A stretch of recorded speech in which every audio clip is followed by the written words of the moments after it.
गोविंद पाया मन भाया, अमर किए संग लिए, अक्षय अभय दान दिए, छाया नहीं माया। अगम गगन अगम तूर, अगम चंद अगम सूर्य, काल जाल रहे दूर, जीव नहीं काया। आदि अंत नहीं कोई, रात दिवस नहीं होई, उदयस्त नहीं दोई, मन ही मन लाया। अमर गुरु अमर ज्ञान, अमर पुरुष अमर ध्यान, अमर ब्रह्म अमर थान, सहज सुनने आया। अमर नूर अमर बास, अमर तेज सुख निवास, अमर ज्योति दादू दास, सकल भुवन राया। परमात्मा का साक्षात्कार करते हुए दयाल महाराज कहते हैं कि हमने तो उस गोविंद को, वो जो गोनाम इंद्रियों के जो स्वामी हमारे परमात्मा हैं, उस गोविंद को हमने हमारे मन में ही प्राप्त किया है, बाहर नहीं जाना है। वह गोविंद अद्वैत रूप से, अभेद रूप से अपने अंतःकरण में ही विराजमान है यार। हमने उस पद को पा लिया, उनका साक्षात्कार हो गया, तो अब अमर परमात्मा अमर है, अक्षय है, अखंड है, तो हम भी उसका स्वरूप होकर अक्षय परम पद को प्राप्त हो गए हैं। अब माया, माया की छाया, ये दोनों का अभाव हो जाएगा। वहां तो केवल सुख ही सुख है, आनंद ही आनंद है। वहां न तो आकाश है, ना धरती है, ना सूर्य है, ना चंद्रमा है। वहां तो रात दिन अनंत बाजे बज रहे हैं, बिना बजाए बाजे बज रहे हैं।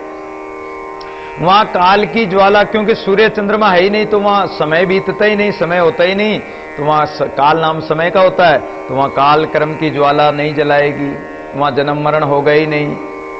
तो जीते जी अपने मन को, इंद्रियों को और परमात्मा के समर्पण करके जीवित मुक्त हो जाओ, और जीवन मुक्त होकर कर्तापन का अभिमान न करते हुए परमात्मा ही सब कुछ करने वाला करता है, और इस स्थूल शरीर की क्रिया भी सब परमात्मा के द्वारा ही चल रही है। आंखों से देख रहे हैं, कानों से सुन रहे हैं, मुंह से बोल रहे हैं, हाथ पैरों से चल रहे हैं, शरीर चल रहा है, ये सब परमात्मा की सत्ता से, परमात्मा की शक्ति से चल रही है। उसी की सत्ता से, अगर उसकी सत्ता नहीं हो तो उसकी सत्ता के बिना एक पत्ता भी नहीं हिल सकता, तो उसी की सत्ता से सब कुछ चल रहा है। इसलिए हे जिज्ञासु जनों, उस समर्थ परमेश्वर के निज स्वरूप, जो आत्म स्वरूप है अपना, उसमें ही रात दिन उसी में और उसके स्मरण में लग जाओ।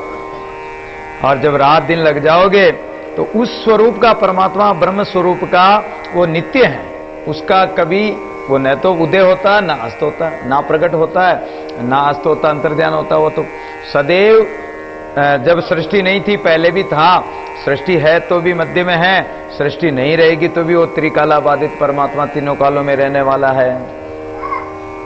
वो स्वयं नित्य ज्ञान स्वरूप है। इसलिए हमारे इस व्यष्टि मन को, जो हमारा छोटा सा मन है, जैसे छोटी सी ताल तले का नदी नाले का पानी है, उस नदी नाले का पानी तो सूख जाएगा, तो उस पानी को कहां मिलाओ? समुद्र में मिला दो। समुद्र यानी ब्रह्म रूप समुद्र में इस जीव आत्मा रूपी बूंद को, बूंद समुद्र में समानी।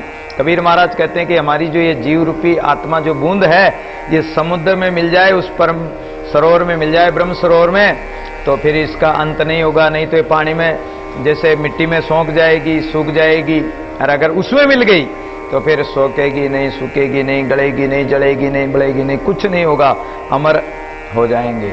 वे ही अमर पुरुष फिर वहां सहजावस्था में और अपने ज्ञान विचार वृत्ति नेत्रों द्वारा उस अमर ब्रह्म में मिलकर अपनी सुरति को भी वहीं स्थित कर लेते हैं, और उस तेजो राशि ज्योति स्वरूप परमात्मा को सदगुरु की कृपा से और 3 लोक 14 भवन में उसी का अनुभव करते हुए आनंद मगन रहते हैं, आनंद में निवास करते हैं।